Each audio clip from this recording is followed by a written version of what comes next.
The HIPPO campaign presents an unparalleled opportunity to sample the atmosphere, as the name suggests, literally from pole to pole, from 500 feet above the surface of the ocean to 45,000 feet in altitude.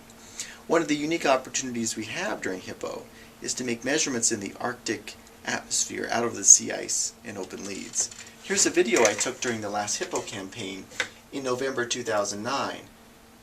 We're flying here on the G5 aircraft at 500 feet over the sea ice, a couple hundred miles north of Barrow, Alaska.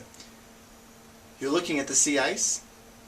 Scattered throughout are open leads in the sea ice. These features are typically on the order of tens of meters in width, and you might even notice there's forming ice around some of these open leads.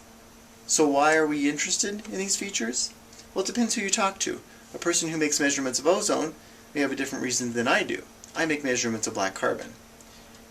I'm interested in how black carbon is removed from the Arctic atmosphere. There are two issues here that are of interest from a climate standpoint. One is, when black carbon is in the atmosphere, it absorbs solar radiation, which then warms those layers in the atmosphere.